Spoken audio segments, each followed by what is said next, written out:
All right, so this time, good morning, everyone. We are going to start now. So today we would like to talk about liquid crystals. But first of all, let me, as usual, present you one book. So let me see if you can see it properly.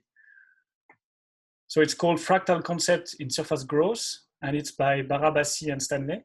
So in this book, you can see the thickness here, they describe basically how surfaces can grow by some aggregation principles, and there is some randomness in this process, so it has been described and led to the KPZ KPZ equation in particular.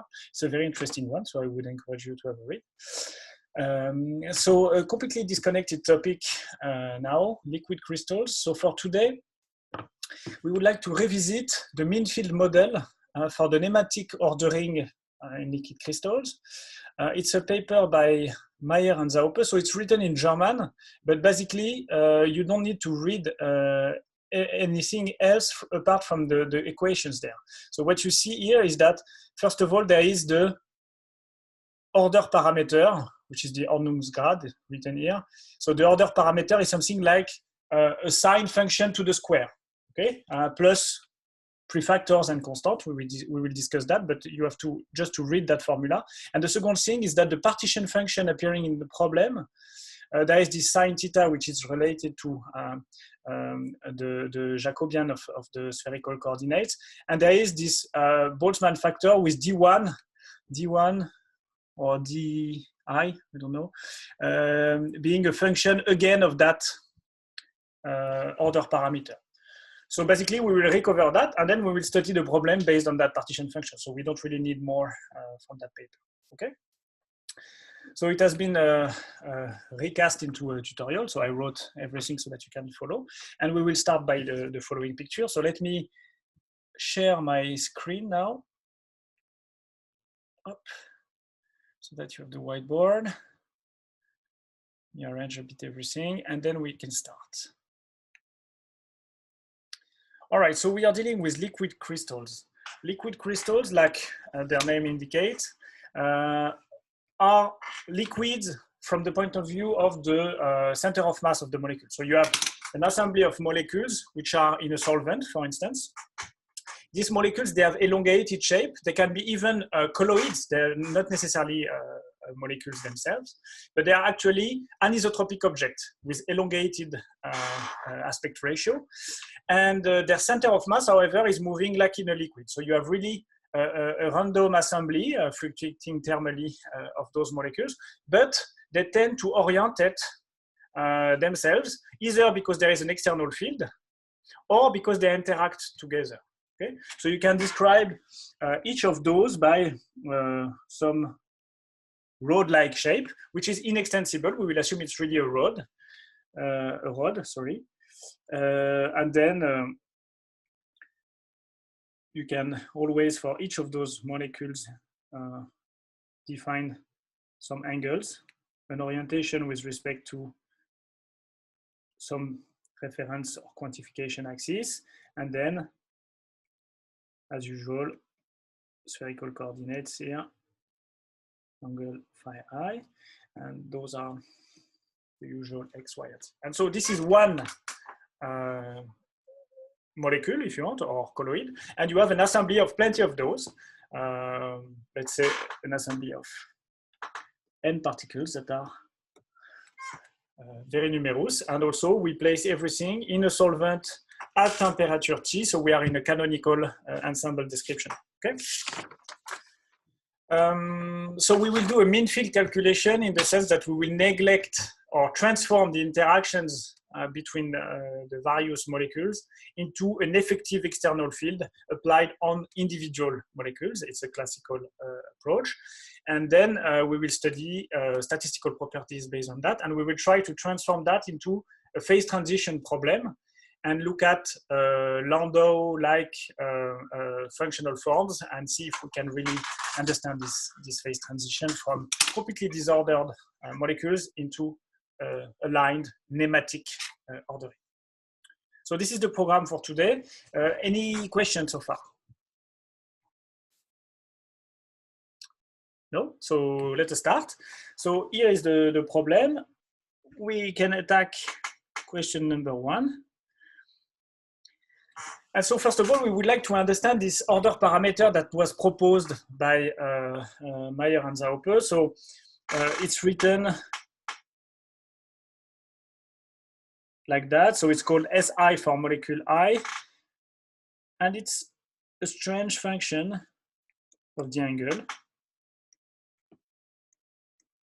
As you know, the order parameter is not universal. You can define plenty of orders parameter. The interesting or the important aspect being that you want this quantity to be a proper signature or observable to describe your transition. Okay, so we want to know if this is the correct observable to express the alignment of the molecules. And so the order parameter would be that quantity, which is a priori independent of the object you're considering. So is it a good order parameter? So to understand or to answer that question, we first would like to see why there is this strange angle dependency. The first part is you could have expected for a molecule like that, which is, as we just discussed, a line with a certain angle theta I with respect to the vertical direction. You could have expected to have a cosine theta, because the cosine theta is something like the projection around the vertical coordinates. And so if you think about paramagnetism, for instance, or DNA, you're pulling on DNA and you're aligning all the bonds to a certain direction. Well, the good observable is the projection around that axis. So cos theta would be nice. However, here we don't have either a spin or magnetization in the paramagnetic problem, but we have a molecule that is completely symmetric if you reverse it, if you flip it by exchanging the head and the tail. Okay, so in fact the symmetry is higher in that sense, and so we would like to have the square to make sure that if I just change the head and the tail, I have the same object or the same order parameter. That is why there is a square. So it's expected that you will have something like, or I could have taken a sign, it's the same, something like that, okay? And the value of A and B will only be tuned by yourself, because you want to do that this way, in order for the order parameter to be 1 when everything is perfectly ordered, for instance, or 0 when everything is completely isotropic. But this is pure choice or conventions. You can put whatever you want, or even remain only with that quantity if you know what you're doing. Okay, so let us take the one proposed by Meyer and Zaupe and try to see if it has the good properties. Okay, so a first important reference case is the isotropic one. So in the isotropic situations, all the angles of the molecule are equivalent. Okay, in that sense, you can express the element of probability for the ordering of that object. You can say it's a constant that you a priori don't know, times the solid angle. So something like that. Okay, all the solid angles are equivalent. This can be rewritten this way. So I can drop the I here because they are all equivalent. And write something like that. Oh, sorry, d5. Oop, my bad. Okay, and I can also integrate once over the phi because the phi are trivial here. So it's A sine theta, t theta, 2 pi. Okay, and then I want to be sure that this is correctly normalized, which implies that A is equal to 1 over 4 pi, okay? As usual, which leads you to the fact that dp is equal to sine theta over 2 d theta. And so you've identified your distribution of angles. This is p theta, or p theta I if you're considering molecule number I. So that's a completely isotropic case because we decided to put the same weight for all the possible solid angles. So now let us investigate this proposal by Meyer and Zaupe under the isotropic probability. So what is SI? Well, the order parameter becomes the average of SI, which is the object itself. And then, so this is the object, and then we have p theta, which is sine theta over 2. And this should be integrated over theta between 0 and pi. I remind you that phi is over 2 pi and that theta is over pi in terms of integrations. And so we can calculate that. So what do we have? We have two integrals. We have 3/4, in fact,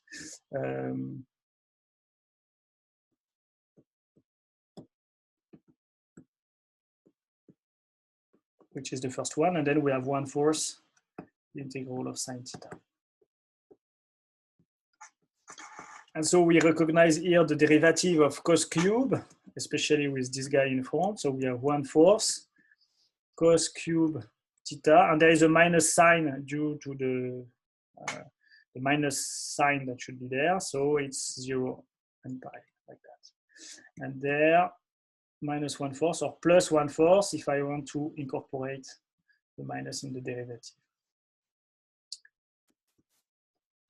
Okay, so what do we get here? We get 1 minus 1, so 2/4, which is 1/2. And for the second term, we get -1 minus 1, so minus 2/4, which is -1/2. Okay, so the order parameter, this guy that we call S, is 0 when there is no order, when it's completely isotropic. Good. So let us investigate the opposite situation, which is when everything is aligned. So the fully nematic regime, let's call it this way, fully ordered or fully aligned. So in that case, what you want instead is the probability of ordering to be really picked at, let's say, theta equals 0. So you want something like that, to be equal to another constant times delta, the Dirac function, picked at 0, okay? And since you want, again, to have this guy to be 1, well, b equals 1. Okay, so the probability of ordering is really now deterministic, if you want. It's a deterministic problem. So it's a Dirac picked at theta equals 0. And therefore, S, which is the average of Si, is the integral between 0 and pi of, well, the distribution. And then you have again 3/2 cos squared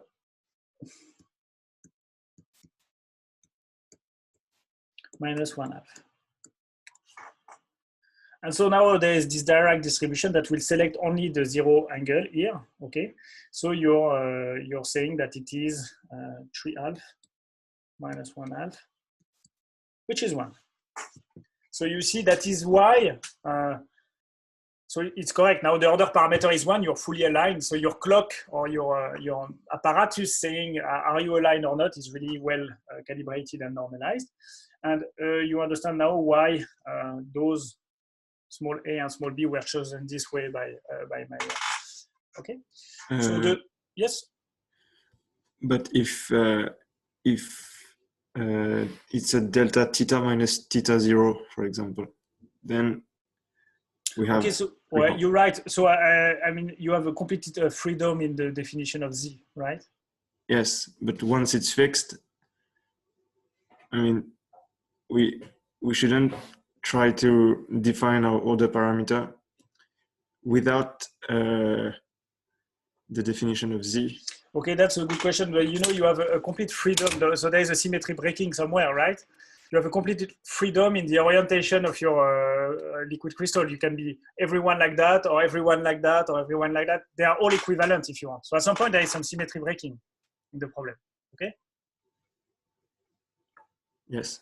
Okay, so that is why you cannot distinguish between all those positions. So theta 0 doesn't mean anything here. I have no energetic argument to select one angle with respect to another one. Okay. Okay, so I am assuming there is a direct fluctuation. Boom, everything is now following and aligned in this direction. And that is how I define my quantization axis or my reference axis. Okay. Okay, but I completely lose track of the symmetry breaking argument. but it was a good question. Okay. All right. So we understand at least the important features of that order parameter, why it is squared with the cosine, minus theta 0 or not, and why the prefactors and offsets were chosen this way. Okay, so now let us investigate the Hamiltonian of the problem, which is the first step when you do a stat phys. So you start with the mechanics, if you want. So we consider a pair Hamiltonian for two molecules I and J. That is, as usual, the simplest proposal is a scalar product, okay? So you have something like that. The two fields are multiplied, and there is a certain constant that might be molecule dependent or space dependent. You can put plenty of things in Nij. So first of all, what is the sign of Nij if you want to favor alignment? Well, you want the energy to be minimized when you have this full alignment. So you want this to be negative for favoring a nematic order, okay? Okay, so now we do a bit more than that. We assume, as usual, that Nij will be equal to a constant n, the same for everyone for nearest neighbors. So if I and j are nearest neighbors, this is my notation for that, okay?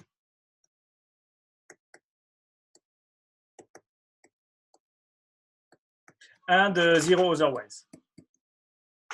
So stated differently, the system is homogeneous and the interaction is a short-range interaction, so you only fill the nearest neighbors and then you can neglect what happens after.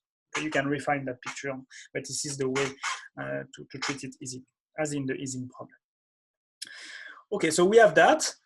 That's the first assumption, but actually this is not the biggest one. The biggest one is the following. We will now assume that we neglect the fluctuations, okay, the corrections. So we can, for that, introduce something like, rewrite things this way. Let's say for every I, I'm assuming, or this is always true, I'm redefining SI as the average value, the order parameter, plus a small fluctuation around this guy. And the mean field calculation is to say that in the Hamiltonian, I will neglect the order 2 terms in fluctuations, okay? So I will make sure that the fluctuation is not important in this problem, and I only focus on the average, if not on the lowest order problem. Same for J. And so if now you rewrite the Hamiltonian, so the total Hamiltonian is what? Is H, which is the sum actually over all Ij, making sure that you don't self-interact of the pair Hamiltonians, okay? So that is always true. And we can rewrite this way. Sorry.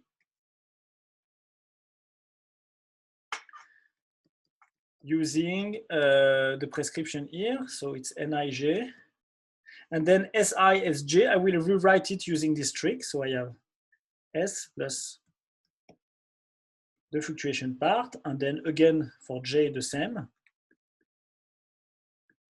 So for now, this is a completely exact formula, okay? I can expand that and again keep all the terms for now.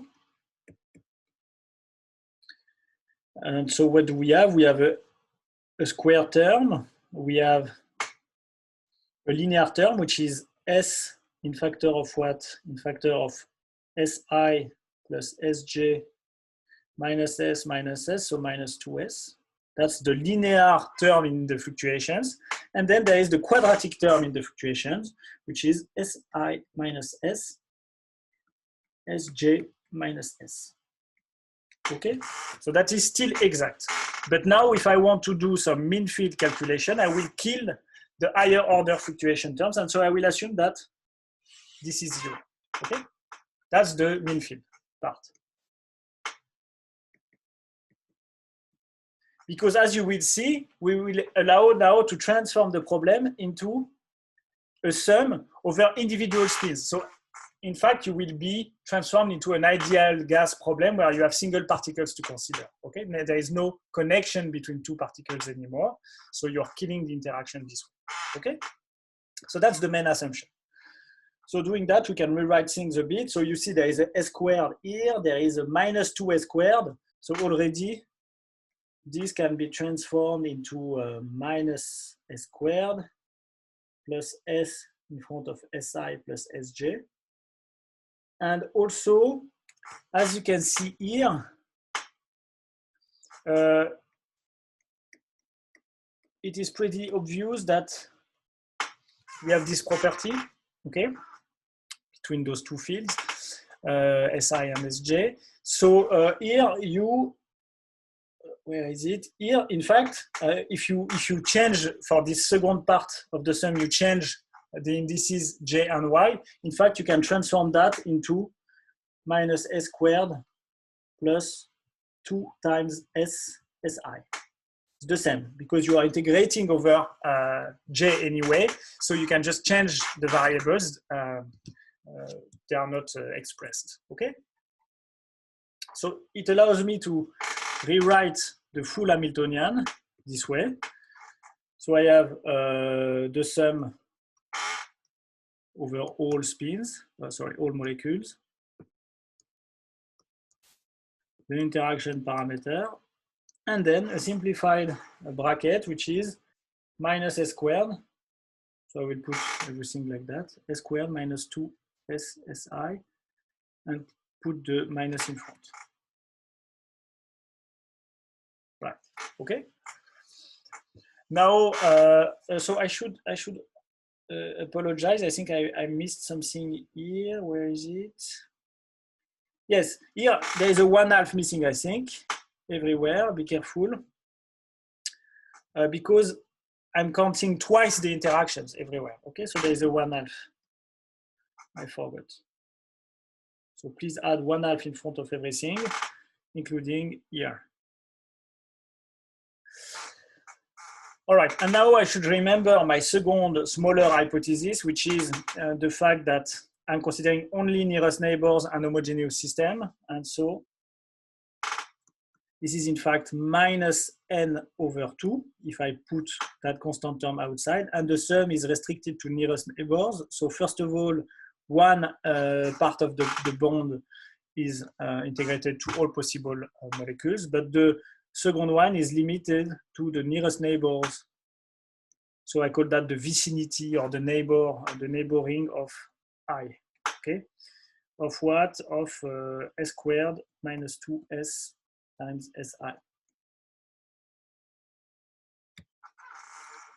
And as you see, there is no j dependence in this guy, so this is simply transformed into a number, which I call p, which is the coordination of my network. How many nearest neighbors do I have around me, okay? So I can just put it outside and write something like that. And I can factor out some s. Okay. That is, in fact, a constant divided by 2, the sum over I1n s minus 2si. Okay, as requested, provided that you define this guy. And it's a positive number now because remember, Nij was negative, so n is negative. Huh? So minus n is positive. So if you want, this is the typical energy per molecule. You have the interaction parameter, you have the number of nearest neighbors, and there is a factor 2 here that you should not forget because you don't want to count twice the interaction. So here, this gives you the typical alignment interaction per molecule, and this will be compared to kBT in this problem. And so when the temperature becomes smaller than this quantity, you will tend to align, and when the temperature is much larger than this quantity, you will tend to be isotropic, basically. But the good news, which is actually expected, is that H is in fact the sum over I equal 1 to n of hi, which is an individual Hamiltonian for one object, which is written this way.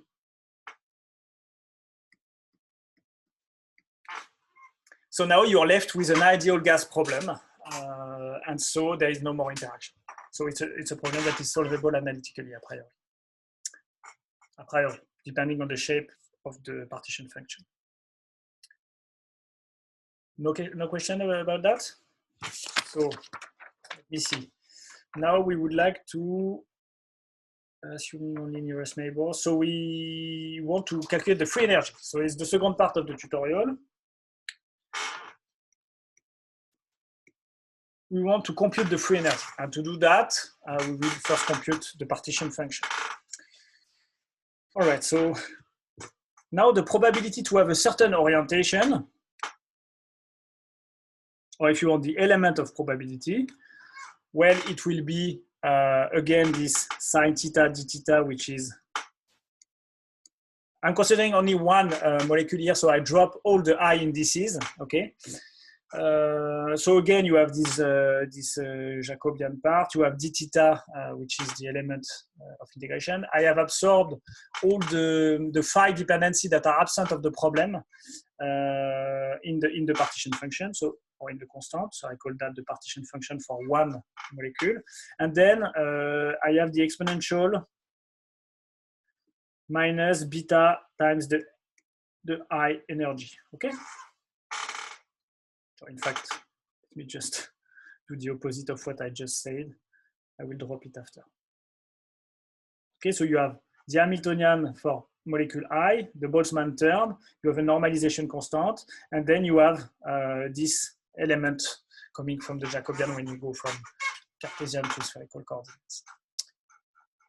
There is no phi dependency in hi because hi, as you can see here, those are constants, and Si is the Mayer-Zaupe order parameter, which is only depending on theta. Okay. So the probability P of theta I is a sine exponential minus beta, and then I can just compute it. So lambda S squared over 2. Then there is another term which is plus lambda SSI.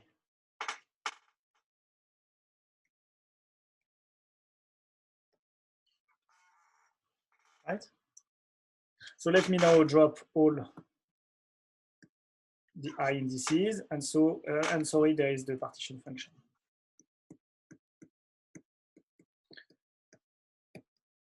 Okay, so I have this Boltzmann part, KBT, and then lambda S over KBT. And SI is what? SI is 3/2 of cos theta squared, we said, minus 1/2. If I remember the tutorial correctly. Yes. So in fact, I can group a bit things and the partition function. I can group things a bit. So I have sine theta over z, exponential minus lambda. So here you have minus lambda s over kbt, minus lambda s over 2 kbt. So it's minus lambda s over 2 kbt times s plus 1 for this term, and then I have the important term, which is this one, 3 lambda s over 2 kbt times the cos squared. So this is the real dependency. So that is p theta, and so z is the normalization function, is simply related to the fact that the probability density should be normalized. The sum of p theta over theta gives 1, and therefore the partition function for one body, one molecule, is the sum over all the thetas of what we just wrote above without the denominator.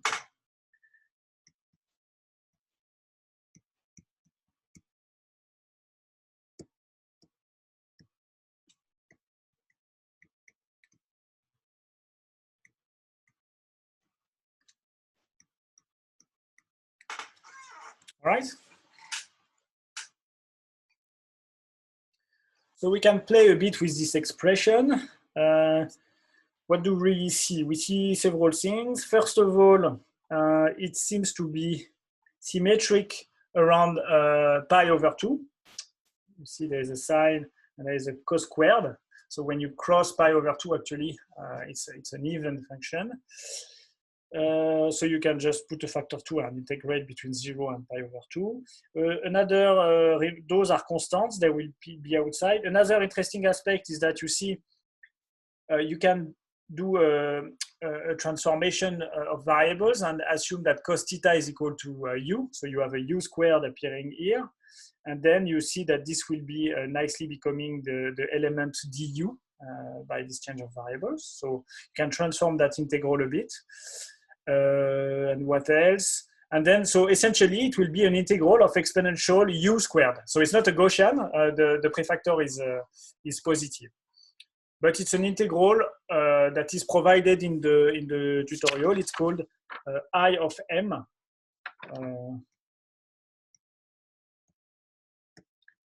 And it's the integral between 0 and 1. We will try to recover it. Okay, but essentially you feel that it will be something like that. That matters. And it's a function of m that is in fact tabulated. As a footnote, I provided you the Taylor expansion to order 4. You can see at the end of the paper. All right, so let us work a bit on that. Z is thus equal to 2 times half the integral.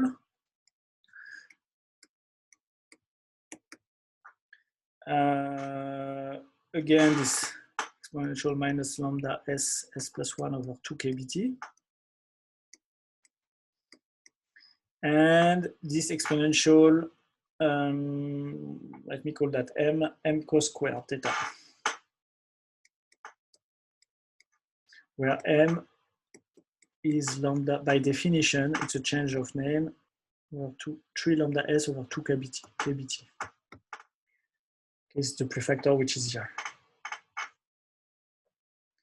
Okay, so I end up with that quantity, and then I do the change of variables. I assume that u is equal to cos theta, so that du is equal to minus sin theta d theta. And so z becomes 2 times the integral between 1 and 0, but with the minus here, it's between 0 and 1, du. Then I have this constant that doesn't change.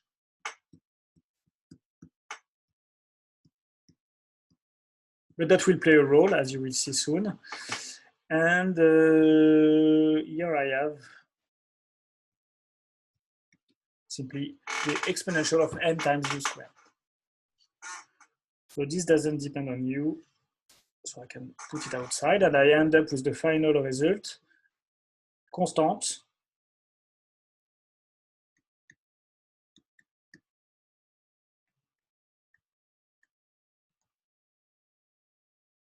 and then the famous integral I've introduced before, I of m.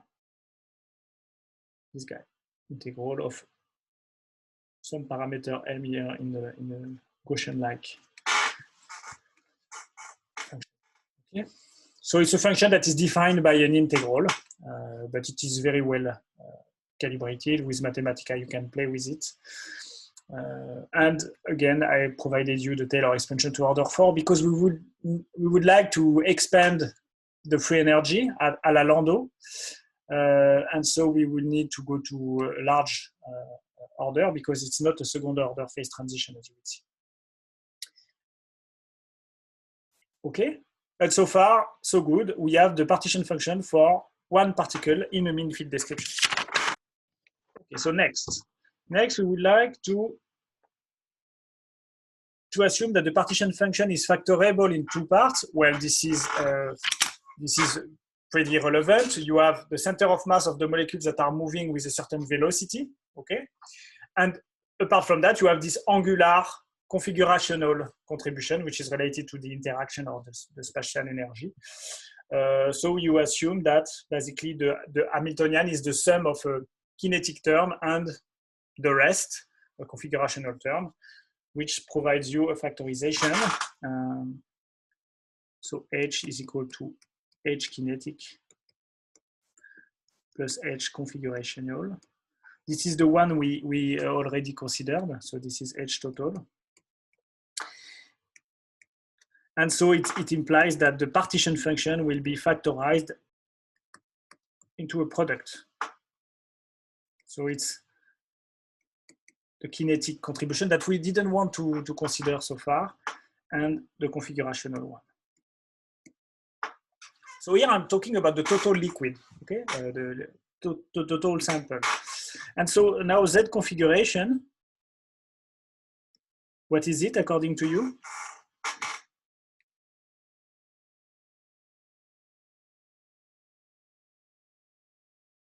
What is the total partition? Yes? Z to the power n.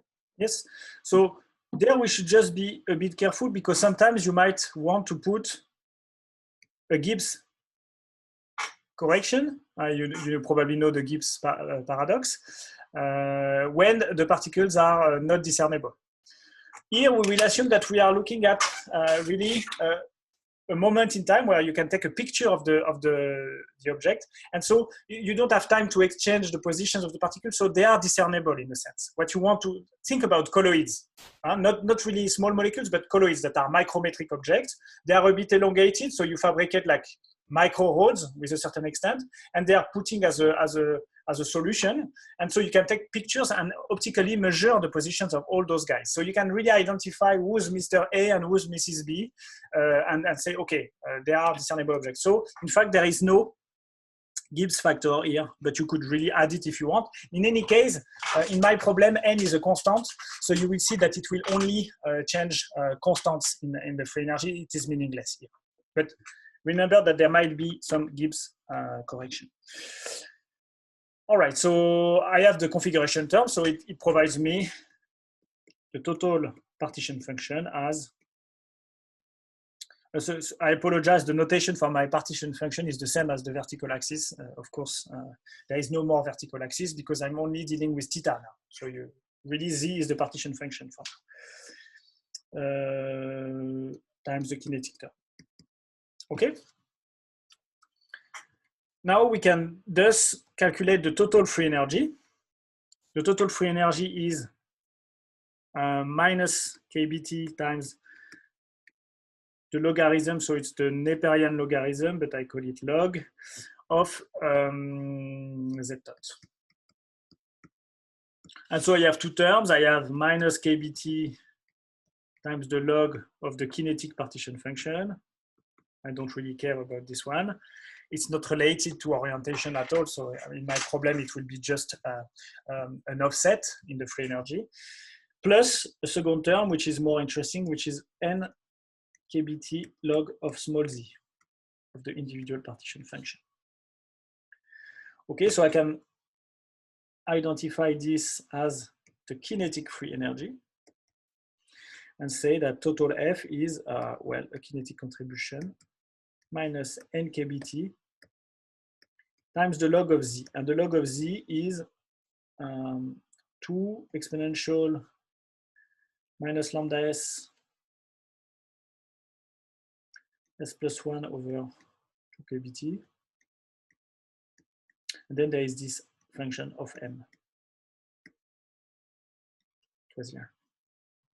Okay, so I have in fact three terms that I will just expand a bit. So the total partition function is F kinetic minus n kBT log 2, a trivial offset, not very important here. And then I have a plus kBT goes away, so plus n lambda s plus 1 over 2. Minus, okay, it's okay. And then I have minus n kBT log of I.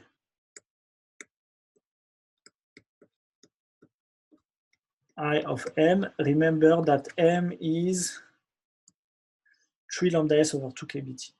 I will just we call this little change of variable here. Okay, and so this guy is in fact a function of what? If I forget the details in this guy, it's a function of, well, n, but it's a constant for me, the temperature, and S, which is the order parameter. There is no volume here or so ever. Okay, and so this I don't care. All right, so I found the free energy of the problem, but it's more interesting to, so this was question number 3, so now it's question number 4. It's more interesting to retract all the isotropic part. So I can always say F of S and T is in fact F of 0 and T, the isotropic part of the free energy when there is no magnetization, or here in my language, orientation, nematic order, plus something that depends on a certain nematic order that is non-zero a priori and the temperature. Sorry? Yes? Can you repeat why it's not dependent on n? Oh, sorry, it is. It's just, it's a parameter in my problem, so oh, okay. I just don't consider it, but yeah. You see here, I don't put n anymore because I don't change the number of objects here. Yeah, it's okay. Thank you. Okay, I'm not interested in chemical potential or so. However, what I'm interested in is really the variation of that with respect to that. So when I change the temperature, do I have a typical nematic ordering that is changing? Okay, so that is why I dropped the n, but it is here, you're right. So as you can see, those guys, they don't depend on small s. Yeah. This is purely kinetic, so there is no orientation here. And this is purely a constant. S is, however, present here and here through M, okay? Moreover, I of 0, so S equals 0, meaning M equals 0, gives I of 0, which is, if you look at least the log that is provided in the tutorial, in the footnote, you see that when M equals 0, this goes to 0. See footnote. Taylor expansion. Therefore, we can really identify delta F of S and T to be this guy. This is delta F. So it's n. I can put n in factor, in fact. It's a linear problem. In the mean field description. All the molecules are equivalent and they are just simply adding their contribution.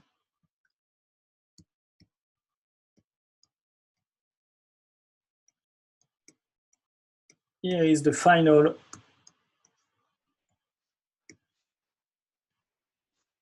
okay.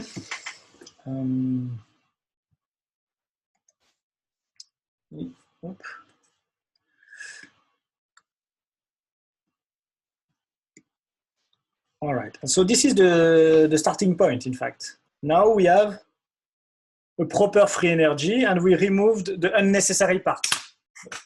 We want to study the transition from S equals 0 to a finite S, so we don't really care about that threshold, that isotropic prefactor offset.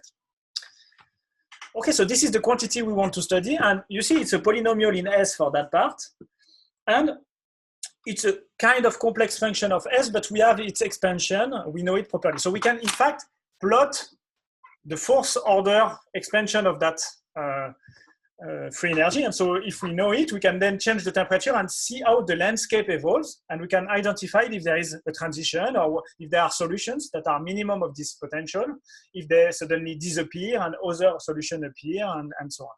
What is the stability of those solutions, etc., etc. So you have everything now to play with the stat phys or thermodynamical problem.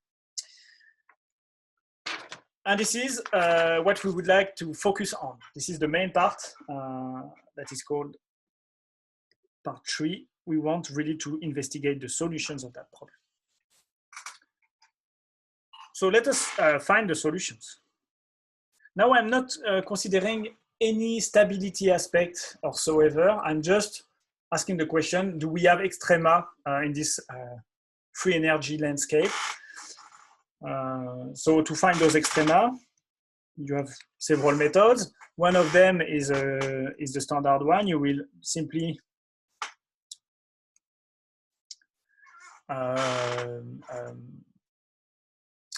make this quantity vanish. Sorry, I'm a bit tired.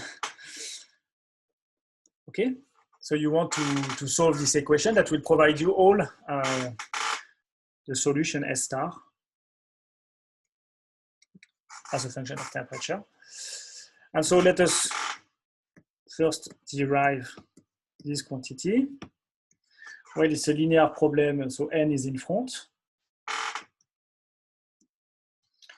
Then you have a quadratic term which provides lambda s. Then there is this linear term which provides lambda over 2.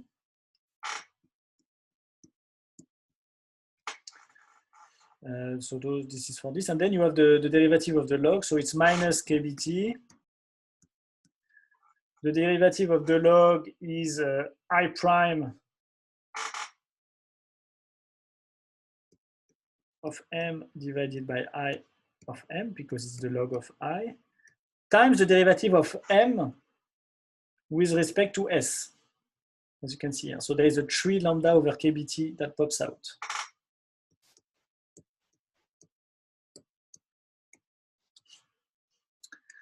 Okay.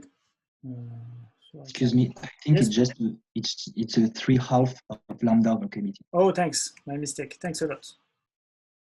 Like that. Right? Yeah. Okay. So lambda factors out as well. And lambda, so I have s plus 1/2 minus 3/2 I prime m over im.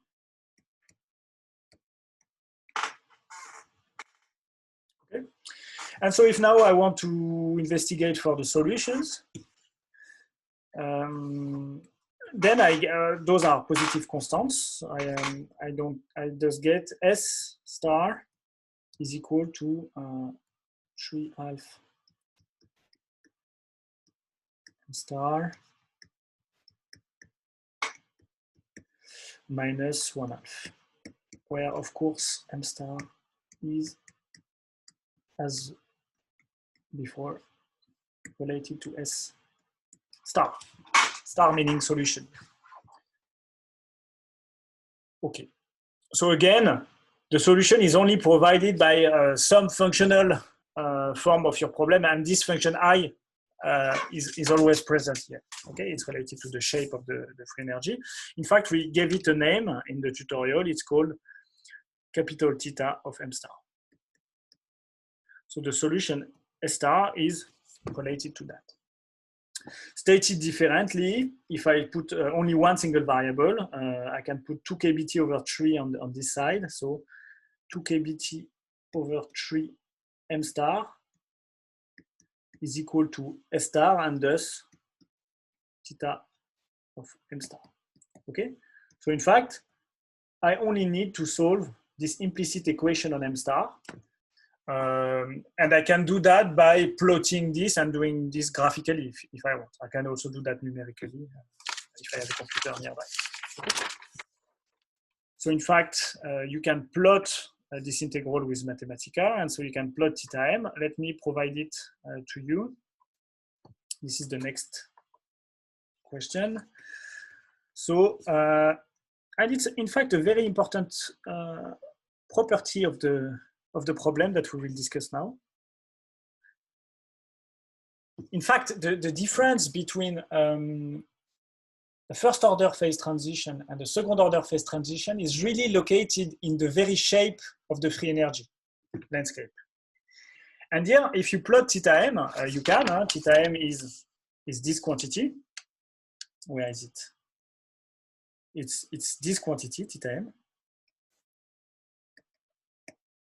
So I can compute the integral and its derivative and just compute that numerically. And what I get, theta m, is something like that. A kind of sigmoidal shape. So on the picture, you don't really see it because it seems pretty straight at the beginning, but to help you, I've plotted the tangent with the dashed line near the origin, and you see it goes above the tangent and then it crosses the tangent, okay? So it actually, if I exaggerate a bit or caricature a bit the problem, this is the shape of theta. And this shape, sigmoidal shape, is really the key symmetry of the problem that will lead to the characteristic of the phase transition. So we will discuss that in a minute. All right, so this is theta of m, and from that we can discuss the solutions. So the problem is what? The problem is to look at the intersection between the function I just plotted and a linear function starting at the origin and growing with a slope 2 kbt over 3. I guess there is a lambda here. 2 kbt over 3 lambda, okay? Perhaps there is something in the chat. No, okay, sorry, but I missed that. So I can plot now a line here, starting at the origin, and with a slope 3 kbt, is 2 kbt, sorry, over 3 lambda.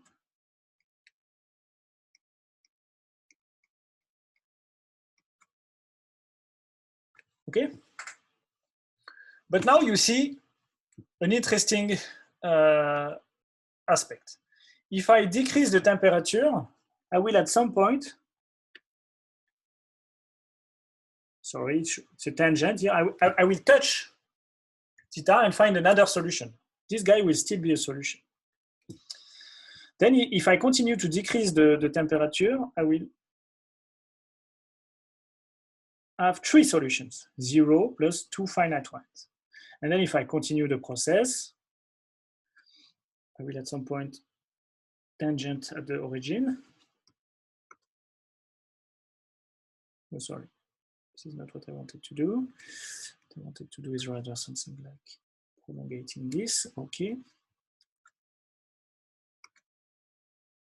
And now again, 2 solutions, and at the end, 2 solutions all the time.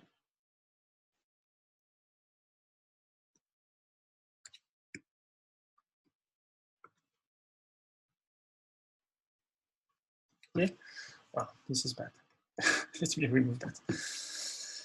Okay, so you start from high temperature regime where 0 is a solution, then a finite solution suddenly appears, then 2 solutions in addition to the 0, 1, then again only 1 solution in addition to the 0, 1, and then you stay with 1 solution.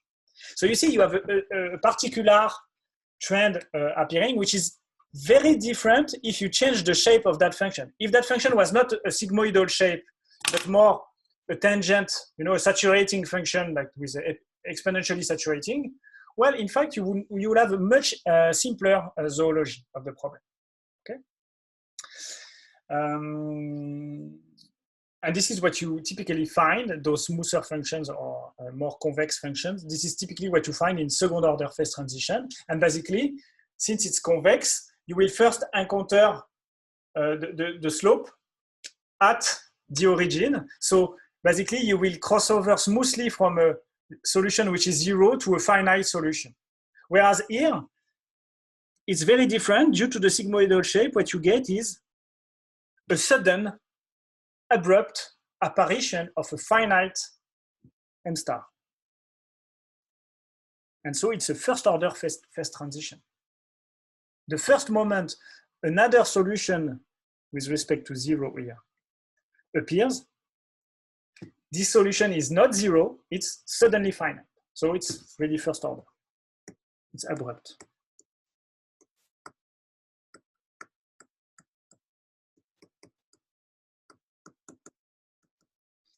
Another way to do that, which is completely equivalent, is to remember that you have this equation. And so if you are interested in the other solutions, meaning not the trivial one, not the isotropic solution where m star is equal to 0, well, you can divide by m star everywhere. And so the solution is more, so this is for m star different 0 now.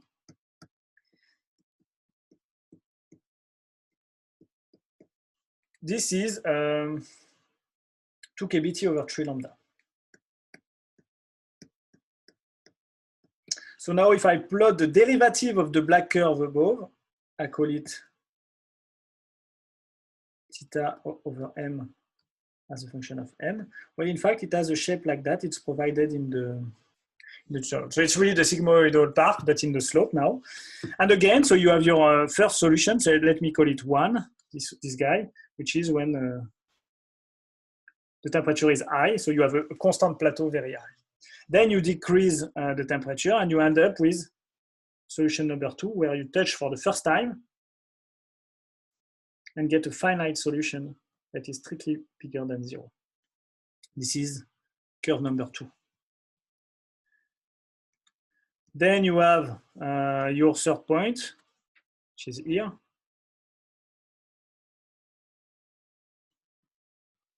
You have 2 additional solutions with respect.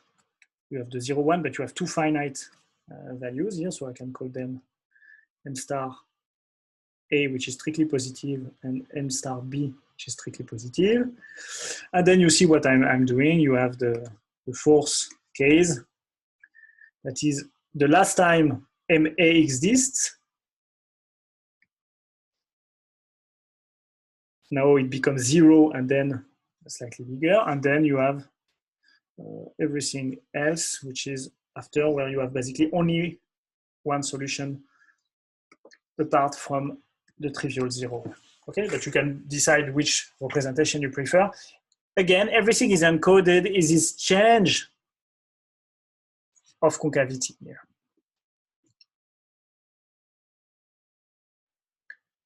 You can see that if you had actually a curve which has no maximum at finite m, but the maximum was at m equals 0, then you would start to feel a second order phase transition with a smooth crossover.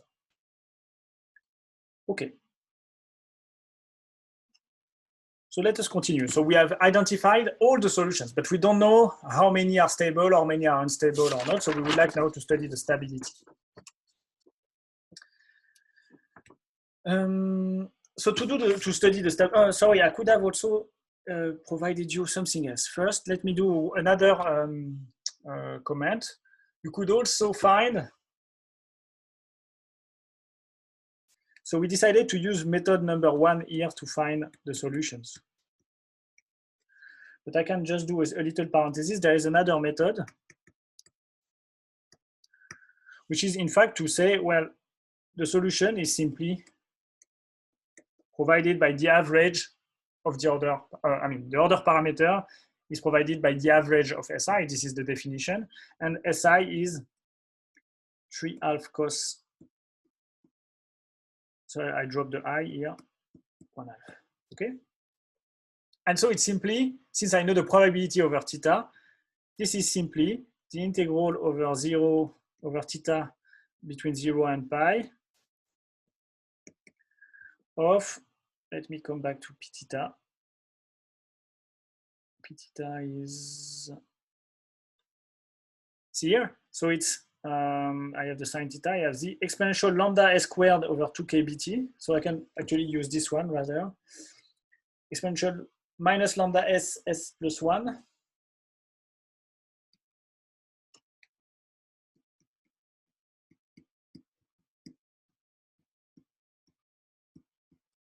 Then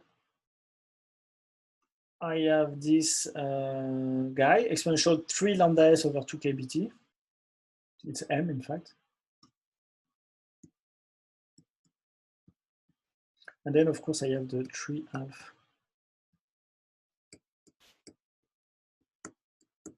Because I'm averaging that, and I need to put the partition function so that it's correctly normalized. Okay, this is the definition of the average. I take the quantity, I multiply it by its normalized distribution, and that's it. So I can do it as before. I have 1 over z, so in fact 2 over z. it's an even function with respect to pi over 2. So exactly the same change of variable. So sorry, I do exactly the same as before. I do the change of variable. Cos theta is equal to u. So I have du here.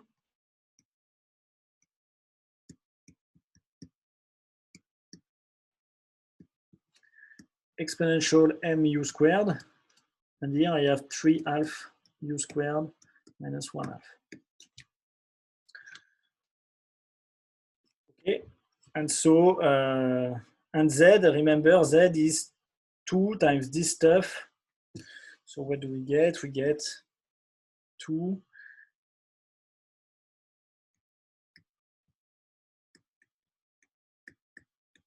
let me write it fully, and then we will simplify everything.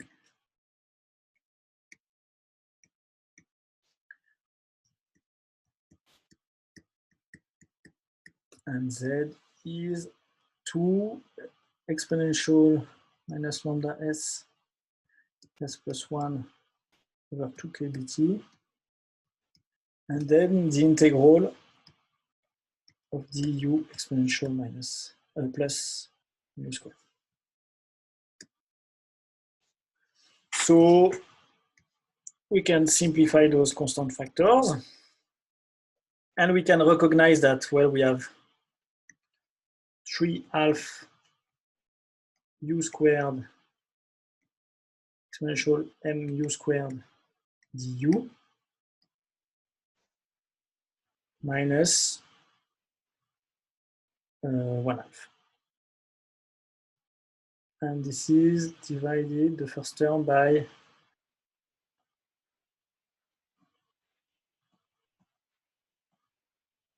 sorry for the writing, du mu squared. So in fact, I have 3/2. You see here, it's the derivative with respect to m of that function, that is u squared. So it's the derivative of the denominator, and the denominator is im. So I end up with 3/2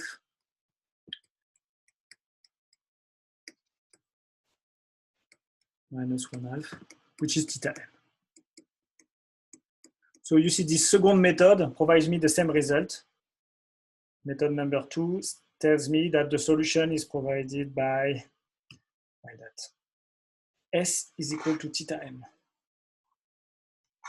This is S I'm calculating from the beginning here. S is equal to theta m. That was just a parenthesis. So this method 2 is consistent with the first one. I remind you that from this graphical equation, we found, at least graphically, the solutions with 2 representations. And now we would like to know, so here there is one solution, suddenly there are 2 solutions, then 3 solutions, then again 2 solutions, and then again 2 solutions. We would like to know what is stable, what is unstable. So for that, we need a criterion, and the criterion is to look at the second derivative of the free energy at the solution. So the second derivative, I can just plot it here. Second derivative of the free energy at fixed temperature. Well, I have a prefactor which is n lambda. Then I have this s which becomes 1, and then the derivative of 3/2 I prime over I.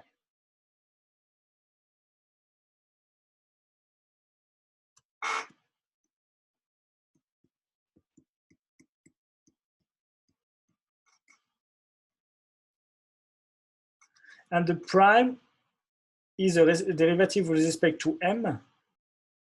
So I need to multiply by 3 lambda over 2 kt.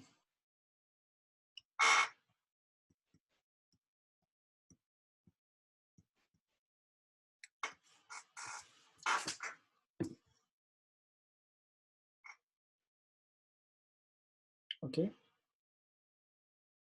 And in fact, it's written here, theta prime is 3 lambda I prime over I prime, so it's exactly this guy. So in fact, the second derivative of the potential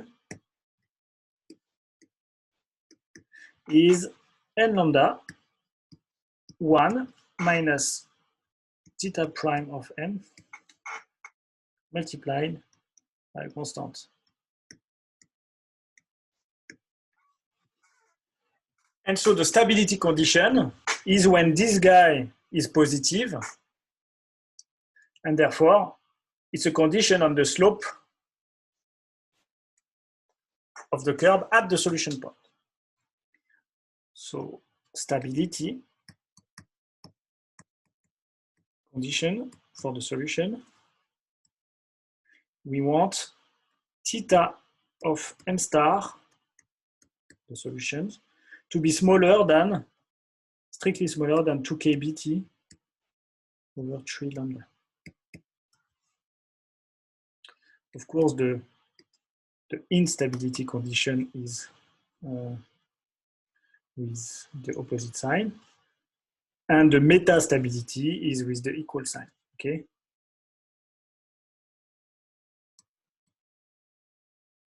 Is with the equal.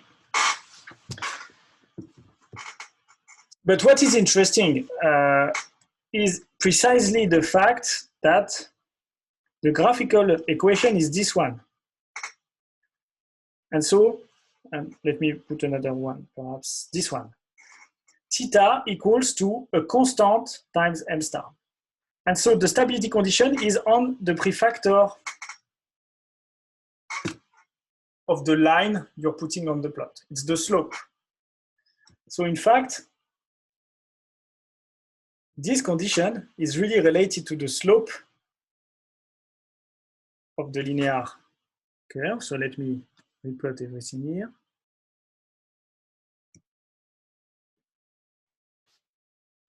I have this sigmoidal shape, and I plot a curve which has 2k bt over 3 lambda as a slope.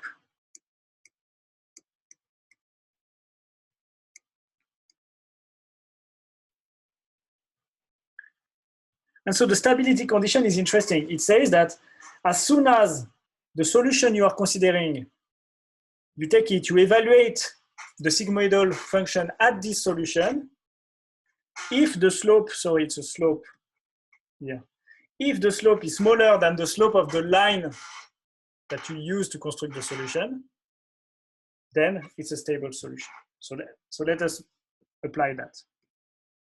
Case 1. In case 1, you have only one solution.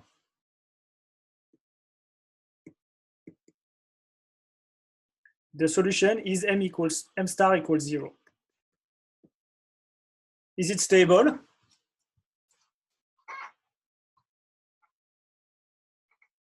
Yes, it is, because the slope is smaller. Yes, you can see that the slope of the black curve, so here, theta prime of 0 here, is smaller than the slope of the red curve. So we are really in this configuration where the slope of the solution, the slope of the function theta at the solution is smaller than the slope of the cutting line. So m equals 0, stable. Good. Now we would like to look at the second solution. I mean, the second key moment in this comparison. So let me just clean a bit the place. Right, and then now I'm interested in this second moment where I have really apparition of a tangent point here. So I continue to reduce the temperature and I reach that second important moment. At that moment, you have two solutions.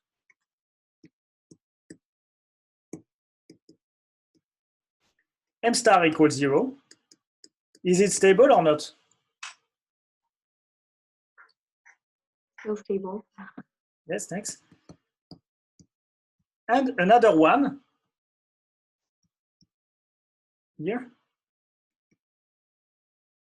I can call it, let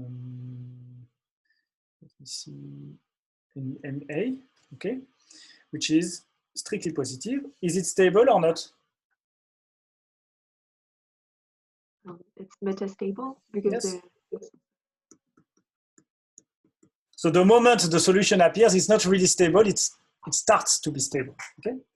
It's metastable. You have really a perfect parallelism between the two lines, so the slopes are equal. Good, so let us continue. The third moment is the moment where you have now two solutions that appear. So at the time,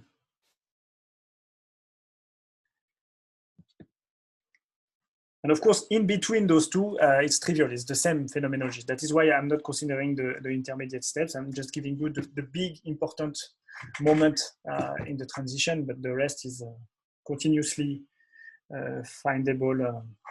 There is no major change. Okay, so here, how many solutions? Now we have three solutions, 1, 0, and 2 finite.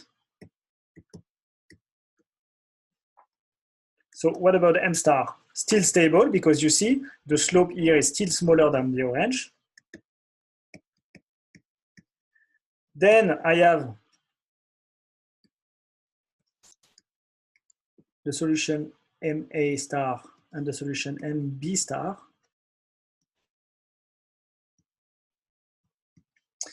So MA star, is it stable? No. No.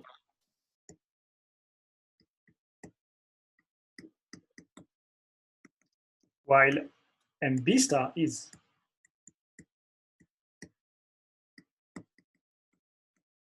You see, the slope here is larger than the black slope, whereas here, the slope here is smaller than the black slope. Okay, so you understand everything now. Let me finish. Then I need to look at the final moment where there is a tangent here and then a random case at the end. So consistent here. So my drawing is a bit bad because you won't see really the. Okay, assume it's really tangent here at the origin. Okay, sorry for that. At that moment, I again come back to two solutions only. The important aspect being that M star equals 0 is no longer stable, it becomes metastable because it's tangent here. So we start to lose the isotropic solution. The moment you start to lose the isotropic solutions means that you will start to populate the nematic solution. And so you can define this as a transition point. Also, you will see that the transition occurs between the blue curve and the green curve. Okay, so in fact, there is a range for the transition. But as you see in the proper shape of θm, the one which is not caricaturized, it's actually not that sigmoidal, it's much more narrow. And so the transition region is very small. Okay, and now you have MB, which is still stable. And at the end, final moment where you go and you cross the end, you have again two solutions. It's exactly the same, but now important, the 0 solution becomes not stable, while the M star B solution is stable. I go a bit quick and dirty here, but you see the idea. Okay, so I have a full range of transition, and we can then identify a particular temperature at which the isotropic phase becomes unstable. So this is force. This case here is very important. We can identify this to the critical point. It's not a real critical point in the second order phase transition sense, but it's the temperature at which the M equals 0 solution becomes unstable. So it will start to disappear. Okay? And in between the green and the blue, you have coexistence of two phases, and we will discuss that a bit. All right? So the TC, the temperature I'm interested in, is really the green plot. Okay. So now we can start to do a bit more. So of course we can plot a delta F. You have all the functions. So you take Mathematica or Python or whatever, and you can just plot the proper landscape of free energy. It is interesting to do so, okay? So we started with an Hamiltonian function for the problem. Apart from the mean field approximation, we transform that into a free energy, and we have an analytical shape for that, provided that you can compute it with Mathematica, for instance. And so it's interesting, it's as a training to do it once. You just plot the shape of the potential as a function of S, and you change the temperature in your code, and you see how the landscape distorts, how the solution appears and disappears. I would encourage you to do that because it will provide you a feeling of what is a phase transition more precisely. And also, it will make the connection between this exact treatment that we are doing and the Landau approach, where you have actually a potential that is described by a kind of polynomial near the solutions, near the zero solution. And you will see the connection between the two. So please do that. Let me see, there is a question here. Which I didn't understand. It was probably a private comment sent to all. Okay, so now we are doing the question number, let me see. Yes, we would like to do what I suggested to do numerically. We would like to do it with drawings, okay? So now we know everything. We know that there is first one stable solution at m star equals 0, then two solutions, three solutions, two solutions again. And we know the stability. So let us start by this. Everything what is nice is that it's always around 0 because we are considering delta F and not F. So always with respect to the isotropic case. So it's always 0 at m equals 0 by construction. It is nice. And so the red curve, well, you have only a stable solution at the center. Good. So the free energy, apart from details, if you plot it with Mathematica, you will get something like that, most probably. That is your free energy in the case 1. Okay. Now, if you consider the moment at temperature 2, now you start to have still a stable solution at the origin, but one metastable solution at finite value. So you have, this is still stable, but you have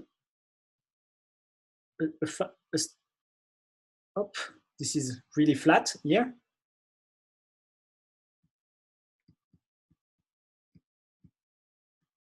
That is how your landscape evolves.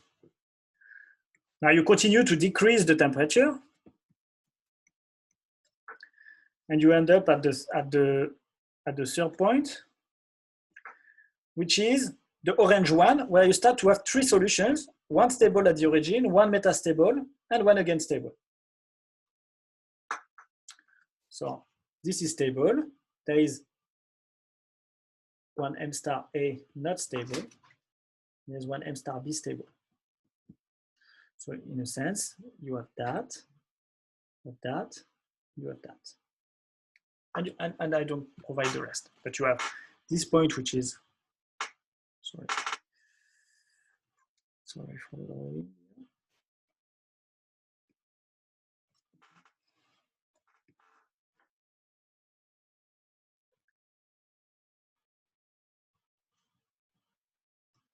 And you have another point, which is here. Okay, so you have now stabilized this solution as became, it was metastable and fat, and it becomes a little potential well. So it's less stable than this one for now, but it is. Okay, and then you continue. So in this third regime, in fact, you can draw several curves. You can continue to lower the temperature. At some point, you will have equality. This is still case 3. You will have at some point, by decreasing the temperature, this picture. with equality between the two minima.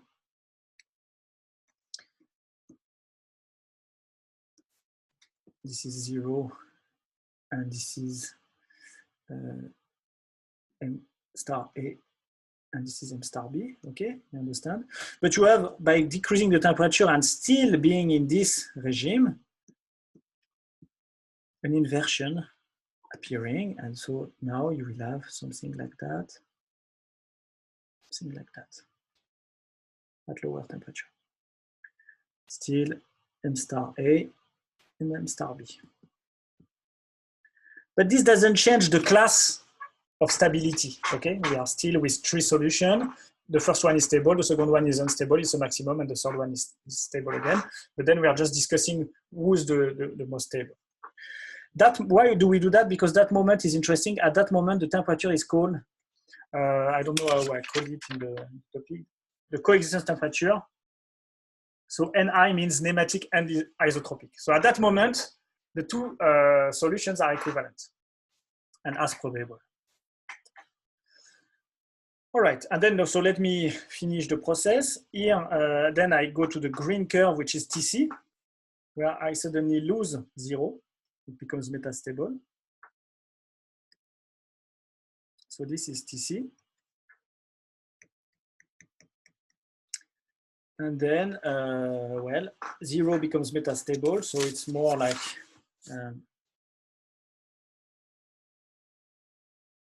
flat portion, okay? 0, and then you only keep M star B. As usual, same axis. And then the final one is the purple curve where the 0 solution becomes really unstable.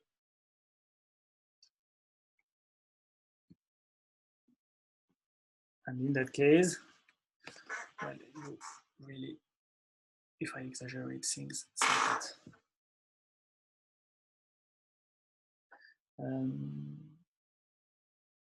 Okay, same axis.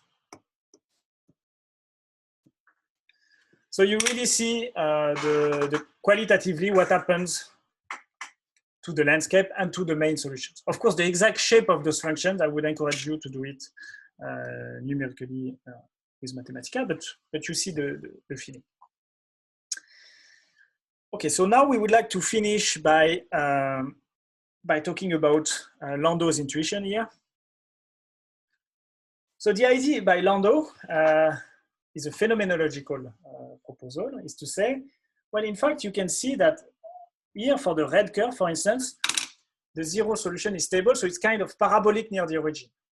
Whereas much after the transition for the purple curve, then the slope at the origin becomes negative.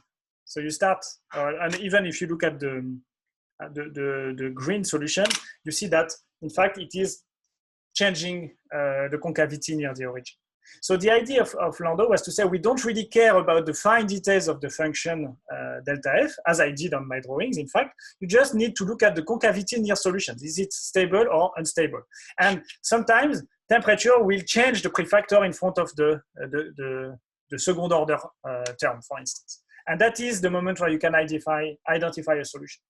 So initially, Landau did that for a second order phase transition where it's much simpler. In fact, you only need to go to order 2 in the development of your free energy.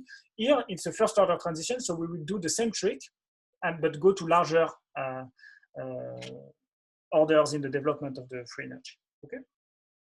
So this is question number 5, and we would like to expand simply delta F at order 4 in M. We want to do that near TC, so near the moment where you start to lose the 0 solution, and also near M equals 0. It's an expansion in M, so we still want it to be valid, and so we want small m. And we will discuss the validity of that.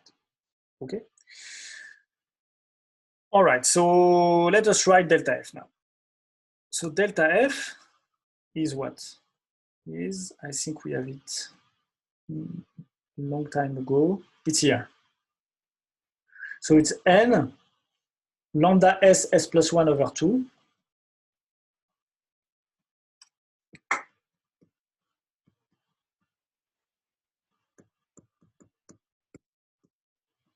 plus another term, which is again linear in n. Sorry, I just copy-paste it.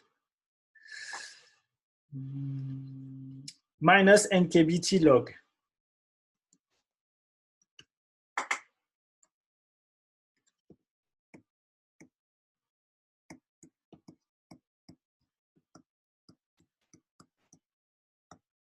With m being, I don't remember in time, 3 lambda s over 2 kbt.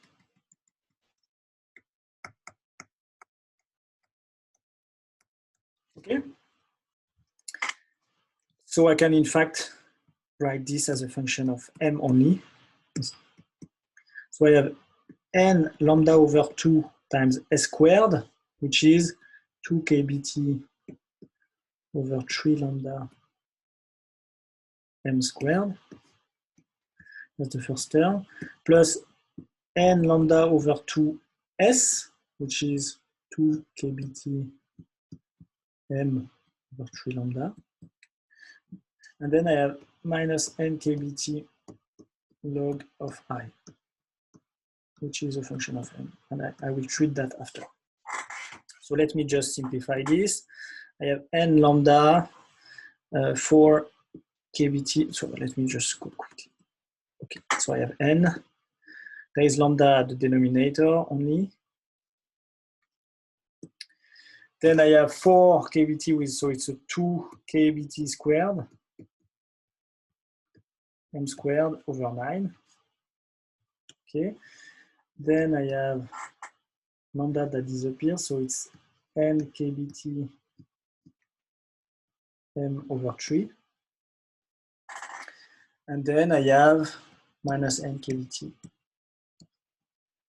log I. Please tell me if I do mistakes in copy pasting or if I forget prefactors and so on. So I can just remove n and what kbt, let's say, that appears everywhere, and say that it's 2 kbt m squared over 9 lambda. Okay, yes. Then I have plus m over 3. And then I have the log of I, and I will just copy paste the first order development. So minus m over 3 minus 2. Oh, sorry for the numbers, they will be ugly here. But I mean, this is not complicated. They are what they are. And this is at order 4. Okay, near m goes to 0. This cancels this out, and I can factorize the m squared term. So I end up with delta f in units of n kbt, which is what? Which is an m squared term, which is 2 over 9. So I can put 2 over 45, in fact.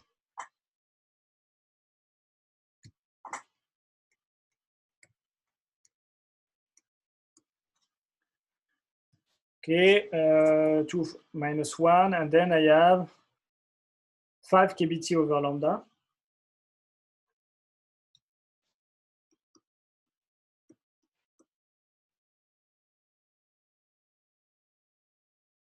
Minus 1. Then I have the higher order term, so minus 8 m cubed over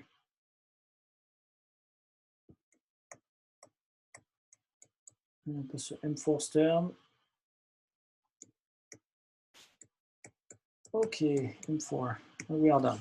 Okay, so it's an approximate sign all the time. Okay, so I can define, okay, so first of all, let me do a comment. What is TC? TC is, we said it appears here. It appears when the zero solution becomes metastable. So TC is when theta prime of 0 equals the slope 2 kb TC over 3 lambda.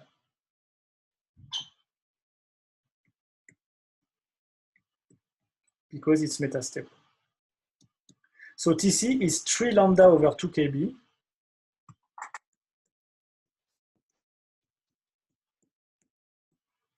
multiplied by the slope of theta at the origin.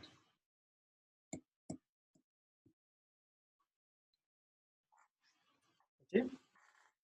So what is the slope of theta? What is theta again? Okay, so we know log of im. It is provided in the tutorial. The derivative of that with respect to m is equal to I prime m over m. So if I take 3 times the derivative of log I, it's 3 times I prime m over I, which is theta plus 1/2 by definition.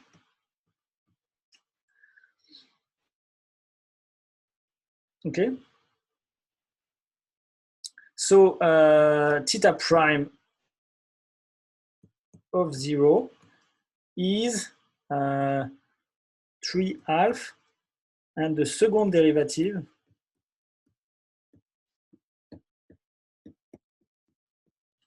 I'm sorry, what I'm doing is when m equals 0. So log I, the second derivative will be 4 over 45.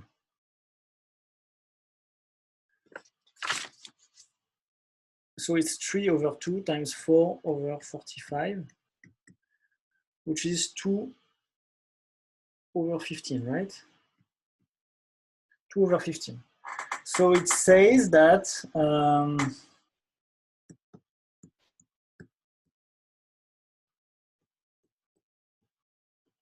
so if I kill the 2 and it's lambda over 5 kb.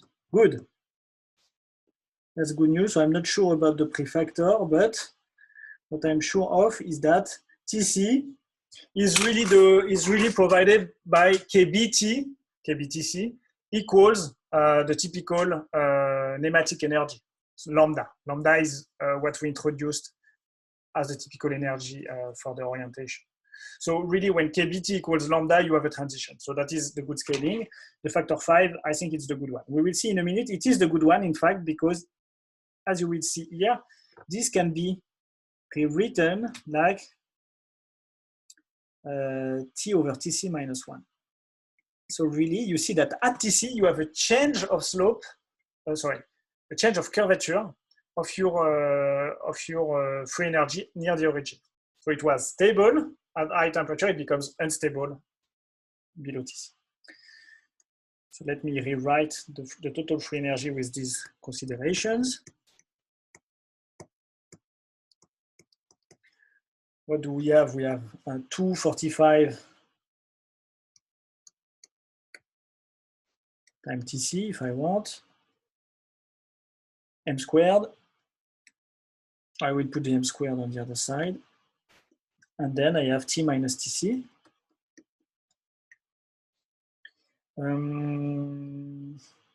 Then minus 8 over 2 something, 2835 plus fourth order term, which is something 14. Okay. But that is interesting. So in this picture, and so near TC, in fact, I can put a TC here. T becomes nearly equal to that value, TC. So near TC, you see that you have a polynomial that is fourth order. The fourth order term is always positive. So very far away, actually, you have the good property of your free energy that it is really growing to infinity. So you have really a stable problem or well-defined problem with M4. Now near the origin, depending on the difference between T and TC, if it's positive or negative, you will flip the curvature at the origin. And finally, this term is completely meaningless. Of course, it will change exactly the properties of your solution and the exact quantitative value, but it has a certain size that is constant. And in particular, far away, you're dominated by the order 4, and near the origin, you're dominated by the order 2. So it's not an important one, apart from the minus sign that tells you how it should behave, how it should desymmetrize a bit, but anyway. So the important part is to having an M² term with a changing slope near a certain temperature, and the M4 term that ensuring that far away you're like that. So in a sense, if I draw it this way, delta F is something like far away, well, is this order 4 M4, and near the origin, well, you have either for temperature above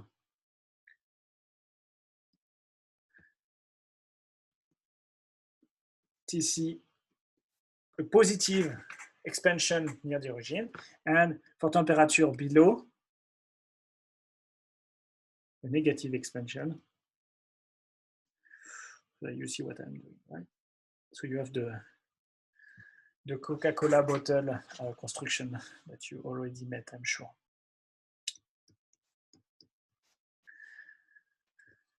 But now it's a first order phase transition. So it's not, so really you have higher orders everywhere. Okay. So, okay. So higher orders, order 4, sorry. Now what we would like to do to finish that is to find the properties of the solution, I guess. So we are dealing with last question.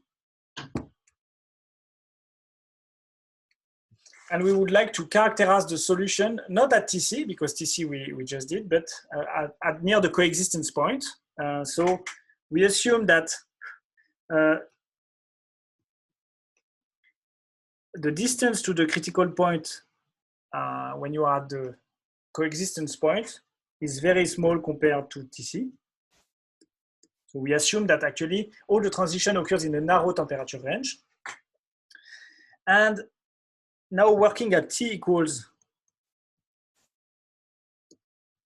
coexistence. So coexistence is where it's when actually the minimum of the finite solution is at 0 as well, with the slope 0. So it's a minimum. So the slope is 0 and the value of delta F is 0. So you have delta F of M star equals 0 and delta F prime of M star equals 0.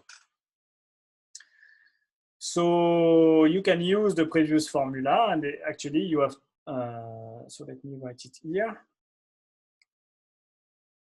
You have 2 over 45 TC, so I will just take everything. T minus TC. So the value delta F should be 0. M squared.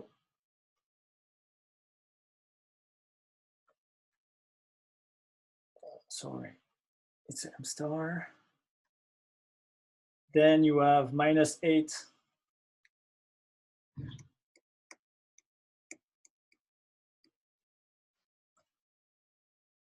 and then you have plus 4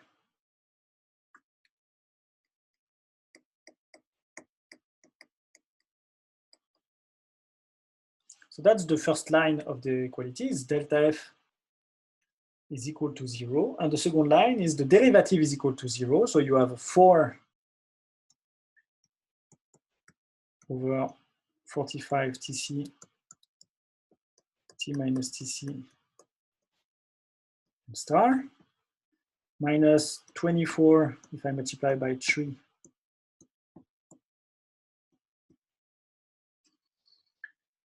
plus 16. So it's a bit ugly, but there are plenty of simplifications here. Okay. All right. Tell me if I do some any mistakes. And then what we can define is, so in the text, we suggest to define a quantity which is the distance between Ni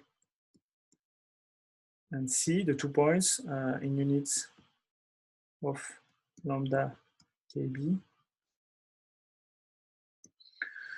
So this is 5 kb Tni minus Tc over 5 lambda.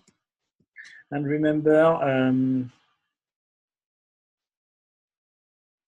I don't have it anymore. Can you remind me the value of Tc? It's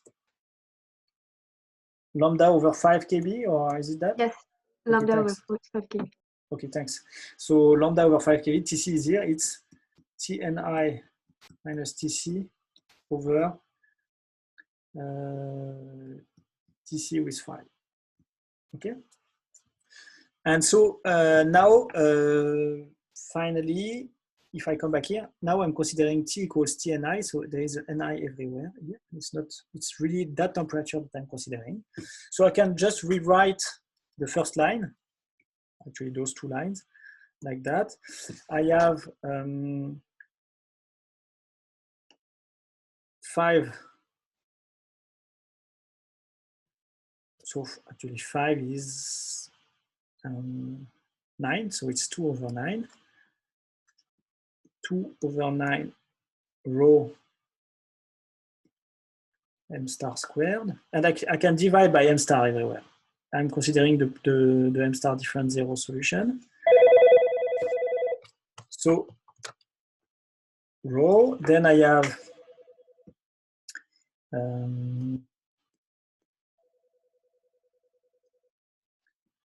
star here plus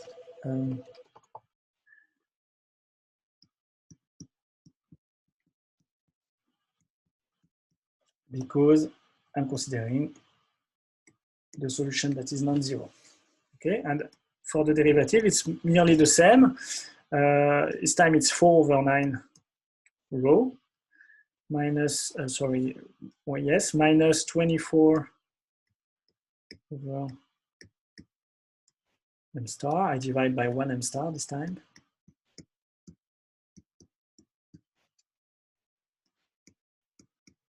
All right, it was a bit long.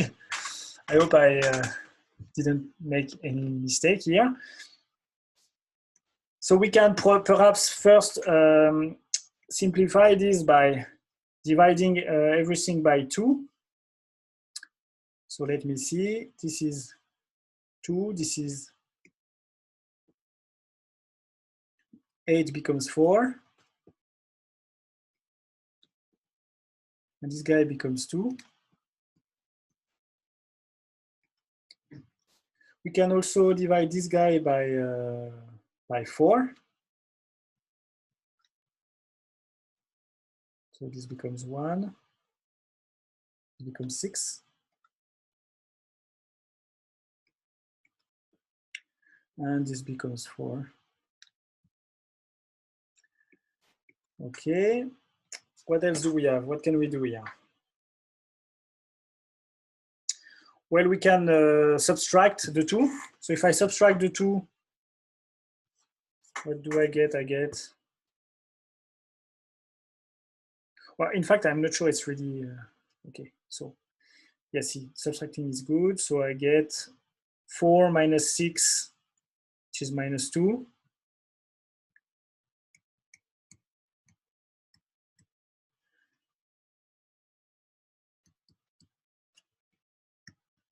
and 2 minus 4, so minus 2 m star squared. And I can also now divide by m star everywhere. Okay, so I end up with what? Let me see, dividing by 2 as well.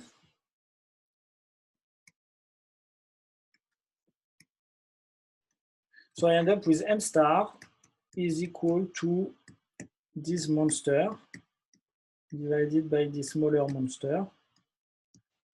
And can anyone do that for me?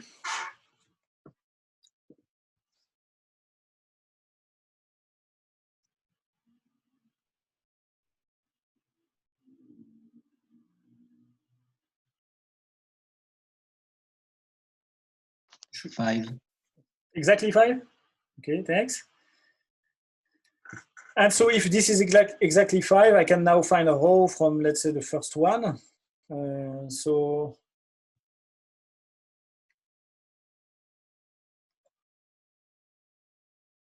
rho is equal to 9. Sorry. 9 times the first term. So 9 times 4, which is 36.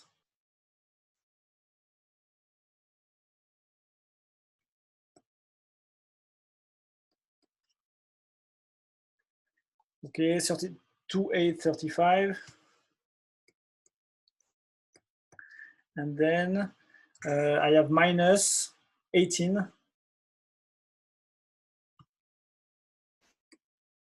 over what? 14, 1 m star squared. And m star is equal to 5, so 36 times 5, this guy, minus 18 times 5 squared. But we know that the ratio between those two is this guy, in fact. So we can write everything in front of that guy. So it's 36 times 5 minus 18 times 5. So it's 18 times 5 over,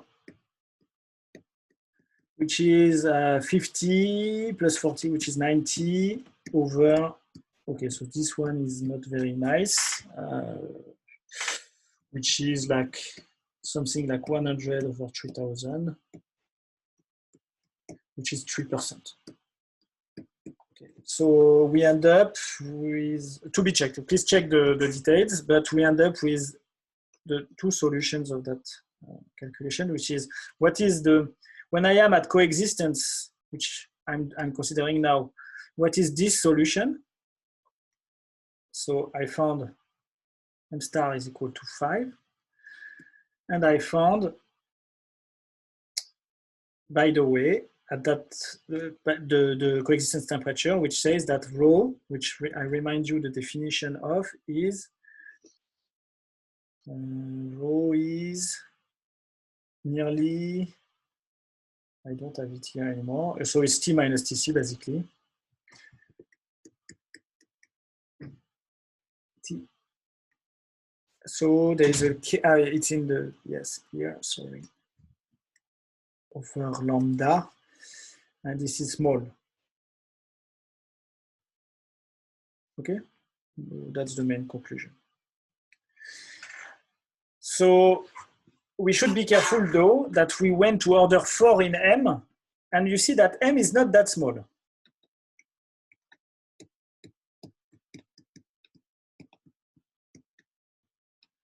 So this Landau approach that I have perhaps here, this Landau approach is nice.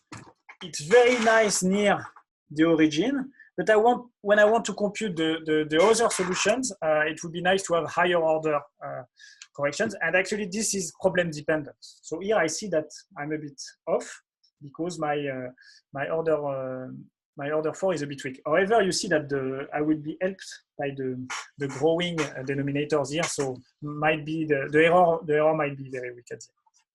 So anyway, we understand something interesting apart from this approximation that is not necessarily well controlled. We understand something important is that, in fact, the moment where there is coexistence and the moment where the zero solution becomes completely unstable are very close together. So that is why we call often that type of transition second. I mean, we call TC, sorry, a quasi-critical point. It's not a true critical point, called that, or pseudo. Sometimes we see pseudo critical point. It's not a true critical point because it's not a second phase order transition. And if you look at the shape of theta m, it is actually sigmoidal, but it's really nearly not sigmoidal. It could be like a tangent. And so we are close to a second order phase transition. And so it's kind of a critical point. So experimentally, you would feel that you have a true second order phase transition, even if it's not the case. All right. So sorry, the end was a bit les chiffres et des lettres, but that's it. If you have any question, I can take them.